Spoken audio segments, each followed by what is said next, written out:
Oi, meu nome é Giovana e eu vou falar sobre o conto O Japonês de Olhos Redondos de Zumira Ribeiro Tavares. Oi, meu nome é Karina e eu vou estar falando sobre o conto da Tangerine Girl de Raquel de Queiroz.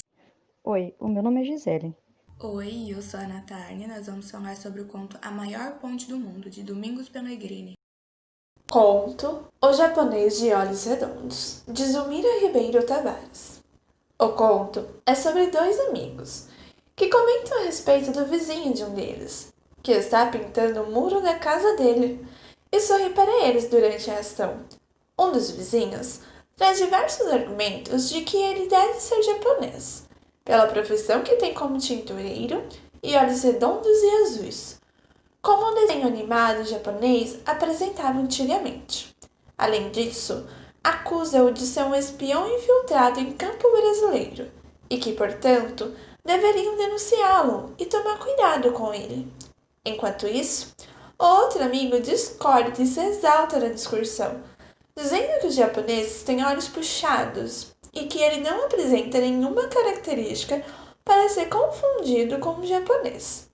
A história é repleta de reflexões e pensamentos críticos sobre o período da Segunda Guerra Mundial, que se tratou de um combate entre o eixo Alemanha, Japão e Itália contra os aliados França, Grã-Bretanha, União Soviética e Estados Unidos.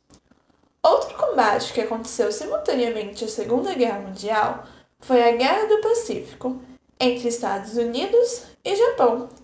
Já que os americanos não estavam contentes com a dominação dos japoneses na China, e por outro lado, os japoneses estavam buscando explorar os territórios asiáticos, viram os Estados Unidos como competição, porque eles estavam procurando ter influência ali. Em 1942, o Brasil entra para a guerra, apoiando-os. Dessa guerra, os Estados Unidos saíram como vencedores e forneciam armas e suprimentos para os países companheiros, entre eles o Brasil.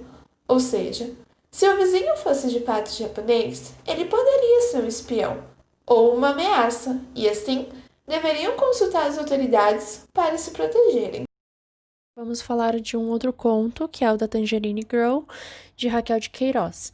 Ele se refere ao período da Guerra Fria, quando o mundo estava dividido em duas potências. De um lado, o capitalismo, que era os Estados Unidos e os países que apoiavam o capitalismo, e do outro, o socialismo, que era a União Soviética e os países que apoiavam o socialismo.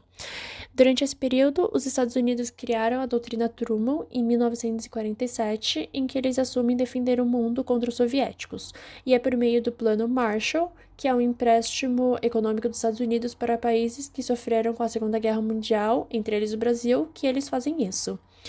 Esse empréstimo visava o investimento financeiro e ideológico dos americanos no Brasil, por exemplo, e assim, se os brasileiros fossem ameaçados por países que apoiavam a União Soviética ou por ela própria, os americanos iriam defendê-lo, fornecendo armamentos e suprimentos para uma guerra.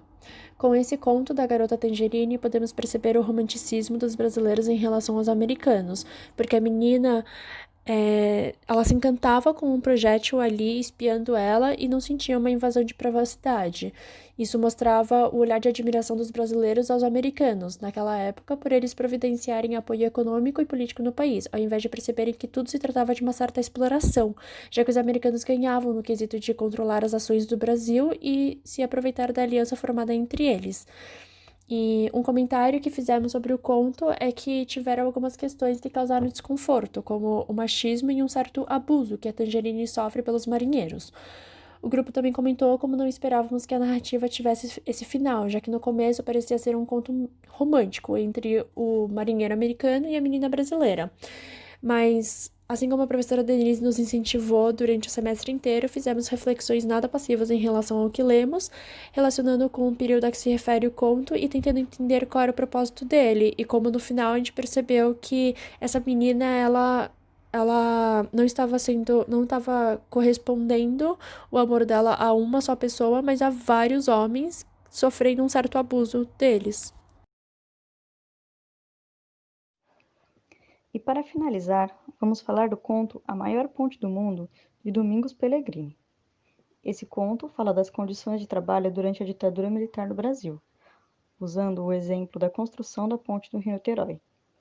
Em 1969, ocorreu um milagre econômico, que foi o Programa de Ação Econômica do governo, criado como investimento estrangeiro no Brasil e que acelerou o processo de industrialização.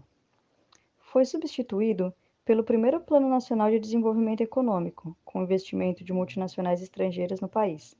Por conta desse investimento e empréstimo estrangeiro, foi possível criar as empresas estatais e possibilitou a construção das indústrias de base e da infraestrutura que temos até hoje. Foi nesse período que a Ponte Rio-Niterói foi construída e da qual os brasileiros eram obrigados a sentirem orgulho. No ano anterior, no governo de Costa e Silva, já haviam políticas de trabalho desumanas, ou seja, as condições de trabalho eram péssimas, e com o ato institucional número 5, que tinha suspendido o habeas corpus, tirou a defesa das pessoas acusadas pelo governo, às vezes sem motivo nenhum. Sendo assim, dava mais espaço e abertura para o abuso de autoridade. Além disso, surgiu a lei da imprensa, em que os rádios e jornais não tinham liberdade de expressão. Por conta disso, muitos atores, escritores e funcionários públicos perderam seus empregos. Isso foi semelhante ao mercantismo nos Estados Unidos. E por isso, nós relacionamos com as cenas do filme do Charlie Chaplin. Nesse caso, qualquer pessoa que aparentava se opor à ditadura militar e ao sistema sofreriam consequências como prisões ou até mortes. O conto, mesmo tratando de um assunto tão tenso e trazendo explicitamente algumas situações, consegue ter um ar suave, e acreditamos que esse ar suave vem por trazer a voz de um dos trabalhadores da obra. Traz ainda situações marcantes de trabalho e da apropriação que os trabalhadores tinham de toda essa situação. Vários trechos do conto ilustram as condições de exploração da mão de obra dos funcionários, que na época não foram tratadas com a seriedade necessária justamente por causa da censura, assim como muitos dos acidentes que aconteceram na ponte e que nem sequer se tornaram públicos, até porque para o governo o que importava no momento era a conclusão dessas grandes obras, como a da ponte, independente das condições de quem trabalhava no local, e por isso também a pressão feita nesses trabalhadores, para que as obras fossem concluídas o mais rápido possível, como nesse trecho. E era dia e noite, noite e dia, hora extra paga em triplo, todo mundo emendando direto, 18, 20, 24 horas de alicate na mão. E os homens piando no teu ouvido, mete a pua, moçada, mete a pua que só tem mais 3 semanas, mete a pua que só tem mais um mês, só mais 15 dias, mete a pua. O tom mais suave da narrativa acontece antes e depois da obra, e tem até um ar de seria cômico se não fosse trágico, principalmente quando, após finalizar a construção da maior ponte do mundo, os trabalhadores todos bêbados de álcool, sono e cansaço brincam que será o maior curto-circuito do mundo, já que tiveram que trabalhar